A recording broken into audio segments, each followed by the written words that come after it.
సకల దేవతా స్వరూపుడు శ్రీ షిరిడి సాయినాథ్ మహారాజ్ గారి పాదాల విందాలకు శిరస్సు వంచి నమస్కరించుకుంటూ శ్రీ సాయి సమర్థునకు సాష్టాంగ నమస్కారం చేసి వారి ఆశ్రయమును పొందడము. వారు జీవ జంతువులయందు జీవము లేని వస్తువులయందును వ్యాపించి ఉన్నారు. వారు సమస్త మొదలు పరబ్రహ్మ స్వరూపం వరకు కొండలు, ఇండ్లు, మేడలు, ఆకాశము మొదలుగా గల వారి అన్నింటి యందు వ్యాపించుకున్నారు. జీవరాశి అంతటను కూడా వ్యాపించి ఉన్నారు. భక్తులందరూ వారికి సమానమే. వారికి మానములు లేవు. వారికి ఇష్టమైనవి అయిష్టములు లేవు. వారినే నెత్తి ఎందుంచుకొని వారి శరణు పొందినచో వారు మన కోరికలన్నింటినీ నెరవేర్చి మన జీవిత పరమావధిని పొందినట్లు చేస్తారు. ఈ సంసారమనే మహాసముద్రమును దాటుట మహా కష్టము. విషయ సుఖములనేడు కెరటములో దూరాలోచనలనే ఒడ్డును తాకుచు ధైర్యమను చెట్లను కూడా విరగొట్టుతూ ఉండెను. అహంకారమనే గాలి తీవ్రముగా వీచి మహాసముద్రమును కల్లోలపరచును. కోపము, అసూయలనడి మొసళ్ళు నిర్భయముగా సంచరించును.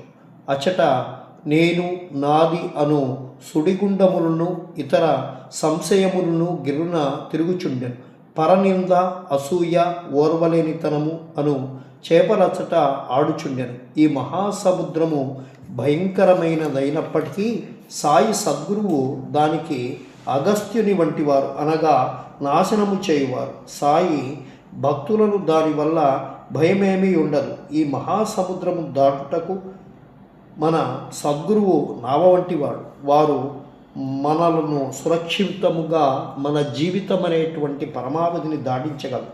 మనం ఇప్పుడు సాయినాథునికి సాష్టాంగ నమస్కారం చేసి వారి పాదములు పట్టుకొని సర్వజ్ఞుల కొరకు ఈ ప్రార్థనను చేసే ప్రయత్నం చేద్దాం. మా మనస్సు అటు ఇటు సంచారము చేయకుండుగాక, నీవు తప్ప మరేమీ కోరకుండుగాక. ఈ సచ్చరిత్రమును ప్రతి గృహం యందుగాక, దీనిని ప్రతి నిత్యము పారాయణము చేయుదుముగాక. ఎవరైతే దీనిని నిత్యము పారాయణం చేసెదరో వారి ఆపదలు తొలగిపోవునుగాక.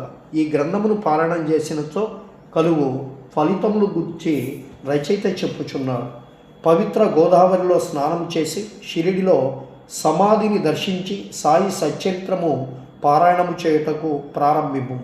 నీవిట్లు చేసినచో నీకుండు ముప్పేటలా కష్టములు తొలగిపోను. శ్రీ సాయి కథలను అలవోలకగా విన్నను. ఆధ్యాత్మిక జీవితమునందు శ్రద్ధ కలుగజేయును. ఇంకొక ఈ చరిత్రమును ప్రేమతో పారాయణ చేయుచున్నచో నీ పాపములను నశించును. జనన మరణమనే చక్రము నుండి తప్పించు కొనలేనిచో సాయిలీలను చదువు. వారిని ఎల్లప్పుడూ నెట్టి ఎందుంచుకొను. వారి పాదములనే ఆశ్రయింపు. వానినే భక్తితో పూజింపు. శ్రీ సాయిలీలనే సముద్రములలో మునిగి వానిని ఇతరులకు చెప్పినచో అందు కొత్త సంగతులు గ్రహించగలవు. అవి వినువారికి పాపముల నుండి రక్షించగలవు.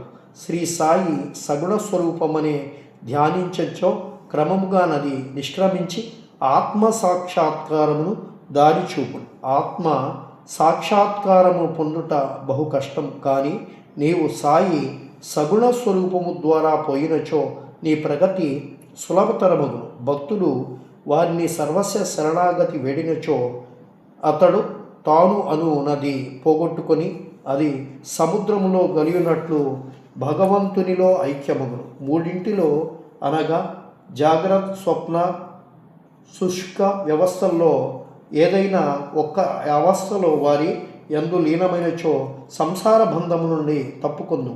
స్నానము చేసిన